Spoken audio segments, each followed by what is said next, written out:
on today's Fixing the Money Thing episode. But I want to encourage you, I hope to inspire you to think it possible that you could be debt-free. That you could. And begin to think about it. When you begin to think about it, the Holy Spirit will start talking to you. And you'll start to plan, and it'll happen. Gary continues his financial update teaching and concludes his message, What's Stressing You? Coming up on Fixing the Money Thing. I'm Gary Keesee, and for 9 years, we lived in a financial, chaotic, stress-filled, visionless life. I cried out to God. He said, you're living like many of my people are, living in debt. He said, I want my people free. Your financial freedom is closer than you think. America's financial coach, Gary Keesee, shares the kingdom principles that changed his life, defeated his debt, and set him free. Financial problems, they're slow death. We're trying to change the way you think about money. This is Gary Keesee, Fixing the Money Thing. You can't lean to your own understanding. Your own understanding, how you've been trained money works, how the country works, how the economy works. You cannot be led by that. You must trust God and learn what He says. How does God do money? You need to find that out. You see videos here all the time of people that found out. And you're going to hear a very common denominator. You're going to hear them say, we listened over and over and over again. Did you hear them say that? Hear them when we play the videos? We listened to it over and over again. And then they have a great story. And so can you. All right, so what are we going to start with? Obviously, learning God's economy, how God does money is obviously essential, absolutely. But let's just talk about some basic things, simple things. Number one, before you pay any debt off, develop a cash reserve. Not having a cash reserve is how people get in trouble. They fall back on credit cards. They fall back on debt because they don't have a cash reserve. So whatever it takes right now, you can develop a cash reserve really quickly if you begin to focus on it. And Drenda and I've always said, you can sell things, basement, garage sale, whatever. You can begin to realign things, get rid of things that you're not using. You can evaluate your life, how you're spending money, and you can very quickly come up with a cash reserve. Very quickly. But a cash reserve is essential to stay free. So that would be your first thing before you pay any debt off. You want a cash reserve. That cash reserve should be around, I would say, you can, whatever you can do, but I would say 2 to 3 months net income would be a start. And then part of that needs to be in cash at your house. Because we see these banks get in trouble, they close their doors temporarily, but if you need cash, it's nice to have some cash, right? So have some sitting there as well. Where should I invest? The best investment you can make is into your own debt. If you pay a 15% credit card off, it is exactly the same as investing at 15%. So if your credit card's at 25%, you say, well, I don't see a good place to invest out there, Pastor. It's like, 5%. Excuse me, with 25% kind of interest you? Oh, yeah. Then pay yours off. That is the best place to invest. Pay your debt off. What happens if I have a 2% mortgage? Probably wouldn't pay that one off yet. That's free money. Because you have, I believe in being free, of course, but when you get the tax break on that, that's like a 1-point-something% interest rate. I mean, you can put your money in the bank and outperform that. So just hold on to the cash because I believe there'll be some deals showing up sometime soon. Have some gold and silver.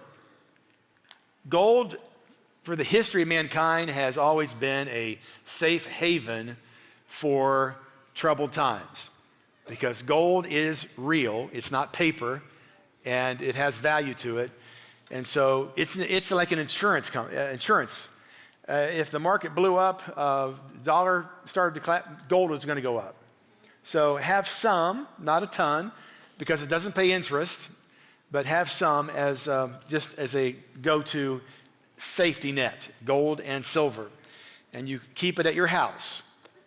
I'm just not really in favor of these companies that, yeah, we'll put your IRA in gold and we'll hold it for you. If the world collapses, no. Where are you at?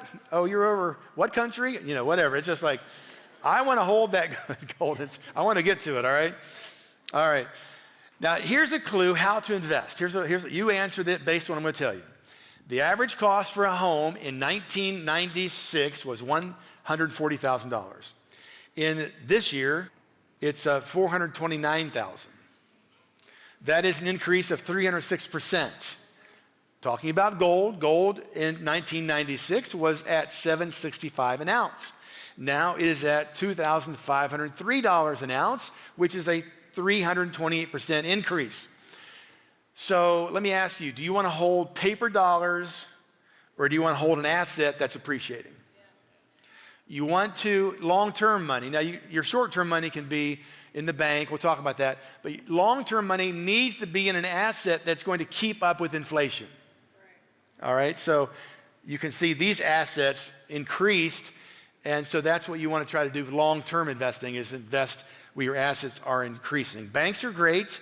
They don't pay, high interest, but it is liquid, and it's insured up to $250,000 per category, meaning that you have a personal account, you're protected $250. If you have a business, it's protected $250. If you have a joint account, it's protected $250.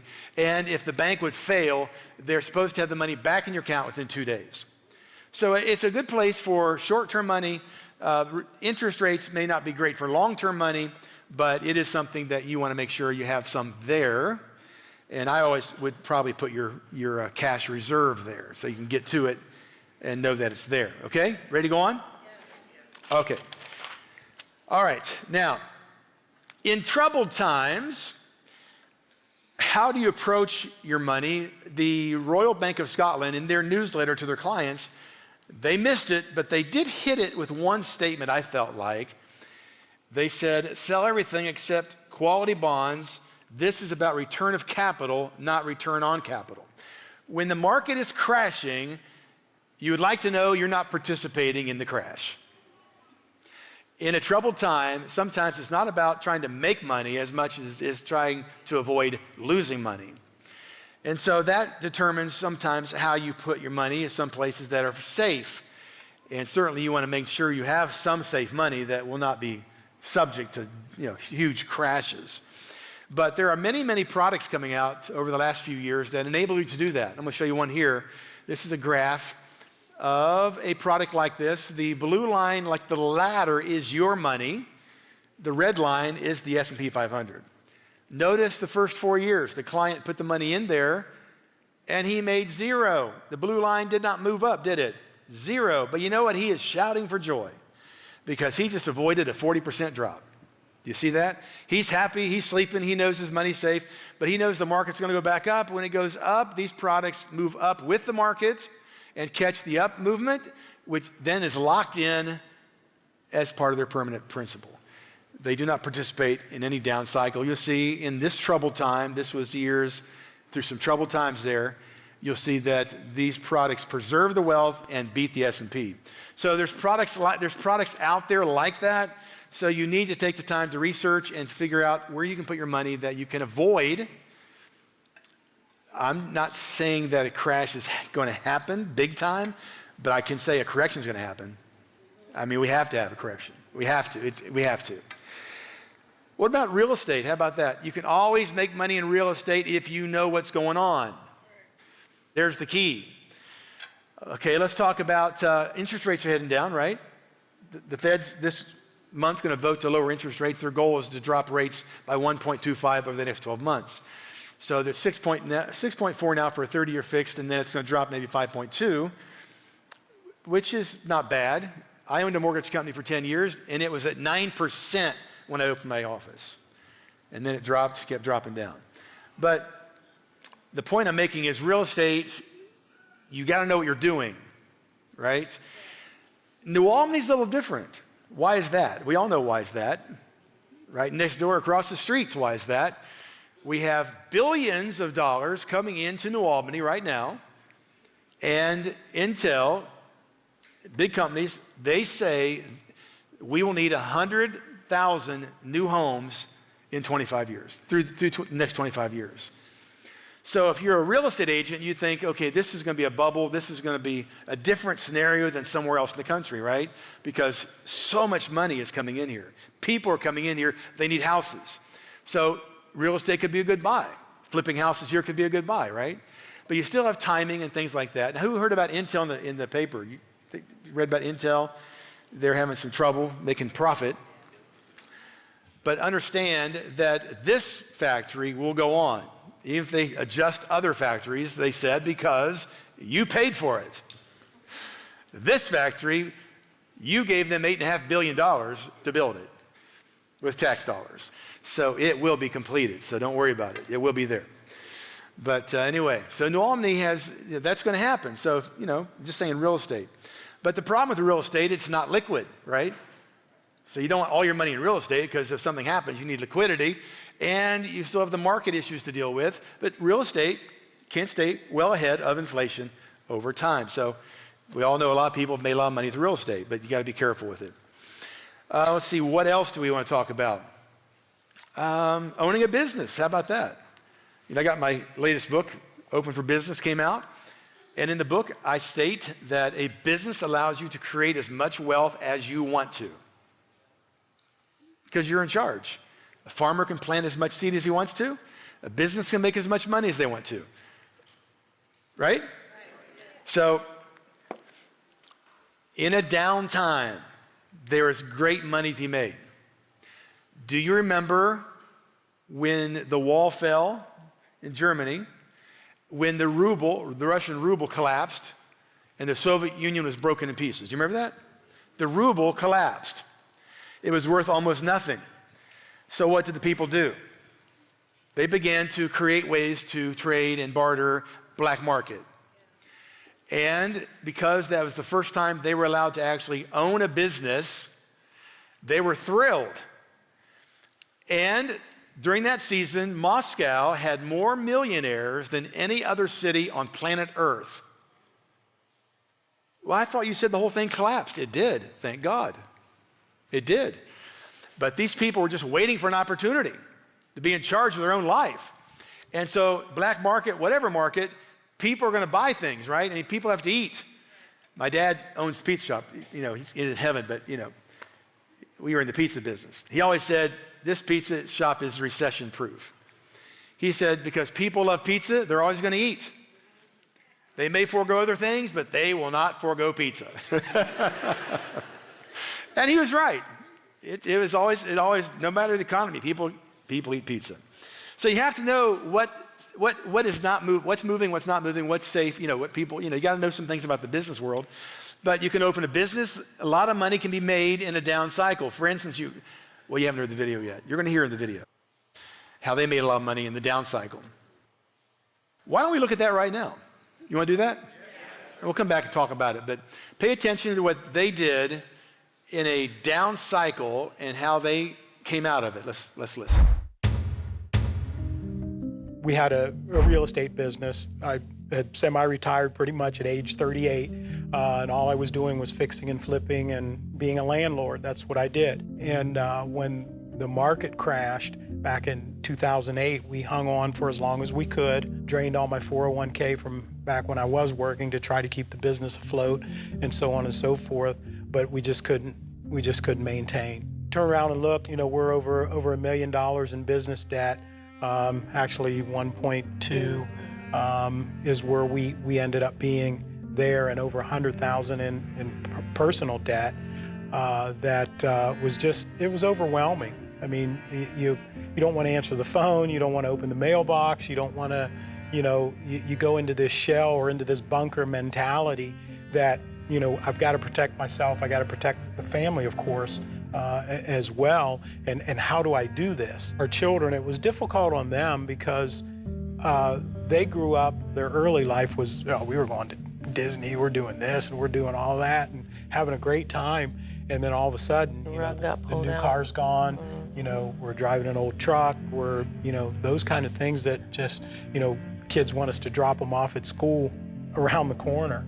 That hurts. I mean, that hurts as parents. That's where we were, but then we came here and started to hear some of the teaching that got us on the right pathway. Didn't really hear about the kingdom, didn't know anything about the kingdom, what kingdom was or what it stood for until we came here. We had such tragic backgrounds, and the religious teaching of our ancestors, it like intensified that loss.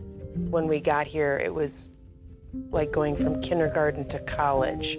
I mean, Pastor Gary, he puts the cookies on the bottom shelf. I mean, we were 40 some years old when we got here. I mean, that's a lot of teaching to change. A lot of teaching to change. You have to redirect your mind, and the Bible talks about renewing your mind, and that is a process. It is. And, fortunately, when we did get here, there was a financial class going on at the time. We took the financial things that we learned from the class, and we applied those, and we found money and started applying that money, and it just went from there. We had a plan developed for us, and we just strictly followed it. But, we knew the journey wasn't going to be... It wasn't going to be an overnight thing. We knew that, but we dug our heels in, and my parents were fortunately able to loan us some money to buy rental property so I could get restarted again, because the market had bottomed out and we were picking up houses for next to nothing.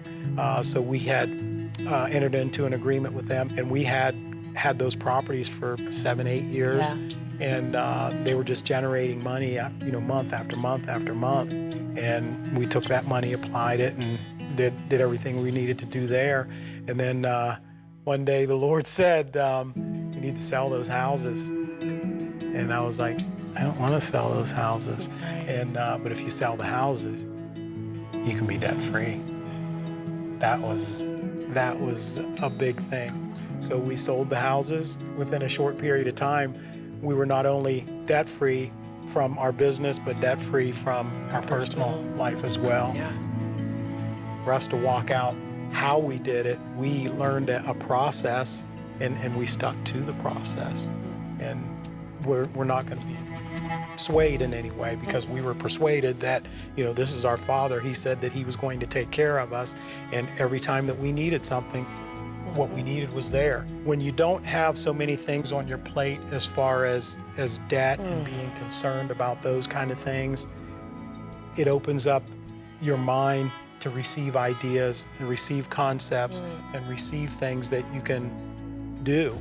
To think that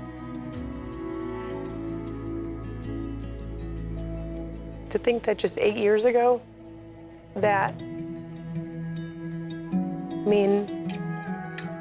I don't even remember what that felt like, but I remember that it was awful. To go every day trying to raise a family, but being in so much torment and so much guilt and shame and trying to live like that.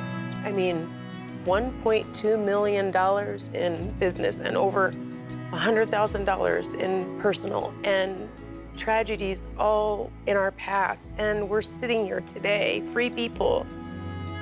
We're sitting here today, free people, free. You can have all the money in the world. You can have all the provision. You can have all the things. But if you're not right, what is true rest? True rest is being free from the things of our past, being free from the torment of the enemy, being free from debt, from the financial burdens. The idea of being, debt-free and where God can really do a work in you, because you're not consumed by, I have to do this, I have to pay that, I have to run here, I have to do that, and I have to have 3 jobs, and I gotta, that just, then He can do a real work, and you're at rest. You're at rest. Yeah. When you know that that's my Father, and He's going to take care of me. Yeah, that is so true. When you're not consumed by all that anxiousness, which is pushing you, you can think about things. And God can speak to you, you can hear. I love what He said, it's so important. Now, why was He afraid to sell the houses? Because that's his income. That was the income he had, right? So God had a plan. He has a plan for you too. He has a plan. And he wants to see you win big time. I'm believing with you. I'll cheer you on.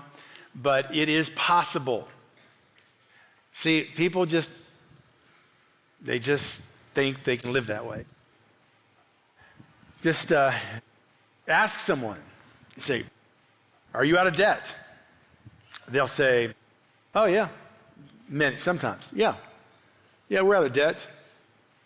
Really? When'd you pay your house off? Oh, well, everyone has. I don't count that. I can erase that mortgage, car payment. Because they don't have the concept. They just don't get it. They don't think it's possible. And of course, most people have to have a debt to get into a house. But to get into a house, you believe you can pay off. You know what I'm saying? Don't try to get the biggest house, the most expensive house. Work your way up. My kids started flipping houses when they were young, and they'd buy one, flip it, and work on it. Now they're out, pay for their houses. There's always a way to do it. We built our house. We did a lot of the work ourselves. I knew nothing about a house. I didn't even know what was behind the walls. My dad, I grew up in a family, we knew nothing about contracting. And when we were just coming out of debt, learning the kingdom, we needed a house. So we bought this book, How to General Contract Your Own House. And Drenda was a general contractor. I was the laborer. But I knew nothing, It's like we did all the electric and everything, But that was so fun because it was a vision, and we knew we could do it, and we set ourselves to do it, and we saved I don't know how many hundreds of thousands. But you can do things outside the normal way of doing things. There's ways to do it. If you ask the Holy Spirit for help, it's amazing what He'll show you how to do and get you down the road and win financially. It's just a lot of fun. But the key scripture is, again, Proverbs 3:5. Trust in the Lord with all your heart. Lean not. This is the part that gets you. Lean not to your own understanding. How many have found themselves doing that sometimes? I still do it sometimes. And Drenda has to catch me. She does. Thank God for Drenda. She's, she'll say, point that out. Yeah, it's easy to do that. But then lean not to your own understanding. Acknowledge Him. You already know what you know. Let's get a different take on it, right? Let's get the Holy Spirit take on it, and He will direct your paths. And when He gets involved like that, we started our company because I had a dream one night to start a company. I wish it was my idea. I could say, well, I'm so smart, but it wasn't. If it was, I would have had it years ago, right? But yeah, He gave me a dream to start my company. And that company has been in business for decades and still producing hundreds of thousands of dollars a year in net income. I'm not that smart, but the Holy Spirit is. I had no clue, but He has a clue. So I want to encourage you today. Now, next week we'll talk about this one more time, but I want to this is very general, but I want to encourage you. I hope to inspire you to think it possible that you could be debt-free. Yes. That you could. Yes. And begin to think about it. When you begin to think about it, the Holy Spirit starts talking to you. And you'll start to plan, and it'll happen. Gary continues his financial update next time on Fixing the Money Thing. You don't dream dreams living paycheck to paycheck. You're in survival mode because provision is provision. And if you don't have provision, people stop dreaming. I believe people do not understand how money works. Most people don't know how money is even created. I just want to wake you up, and my objective is to inspire you to live a different lifestyle. More of Gary's financial mentoring on the next episode of Fixing the Money Thing. There is some danger on the horizon. The average house price was $200,000 in 2015. The average house price now is $400,000. New York City has 95 million square feet of office space unoccupied. We have over $1 trillion of commercial debt rolling over. 97% of the banks out there, which is $1.3 billion or less of assets, they have a lot of their business from commercial debt. You gotta get these interest rates back down to avoid this collapse of the commercial real estate market. This generation is the first in recent history without the hope that their lives will be better than their parents. Survival simply costs more. Shrinkflation has taken over grocery stores. Auto insurance rates are steadily rising. For many Americans, the necessities are now luxuries, and luxuries are unattainable. The amount of money the government is overspending, which is $2 trillion deficit this year. The first 220 years of the country, it took us that long to have a debt of $11 trillion. We have increased our debt by $11 trillion in the last 4 years. If the national debt were divided equally, every American would owe over $100,000. National credit card debt is well over $1 trillion. Student debt is almost $2 trillion. That's 2 followed by 12 zeros. Some people are already in a recession. The debt is impossible to maintain. This is not the time to be in debt. Gary Keesee figured out the debt scheme and recorded the steps he took to reverse the financial chaos in his life and break free from the scarcity system. You've got to learn how the biblical system of finances work. And by using those principles, you can be free. I've done this for 32 years. I have shown people how to be debt-free in 5 to 7 years, including their home mortgage, without changing their budget, their income. I guarantee you that we can help you get out of debt. 9 Steps to Your Financial Freedom is a workbook that breaks down this overwhelming process into simple, actionable steps that really work. You do not have to live hopeless anymore. You can be free and excited about your tomorrow. The economy won't wait for you to balance your checkbook. Use the information on your screen to call, write, or visit our website now. Begin your journey to freedom today. Hi, I'm Gary Keesee, and I want to invite you to this year's Provision Conference, April 23rd through the 25th. It's not just a conference, but an experience with the kingdom, and that changes everything. So we're talking about plunder. Plunder means when something's been taken illegally, it has to be given back to you. This is more than just another self-help book. It's a revolutionary blueprint, a blueprint for total restoration. It's time to stop settling. It's time to believe in the promises. It's time to take back what is rightfully yours. It's time to plunder. Gary wants to thank his Team Revolution partners and financial supporters for helping make today's program possible. Fixing the Money Thing is one of the multiple media outlets of Faith Life Now.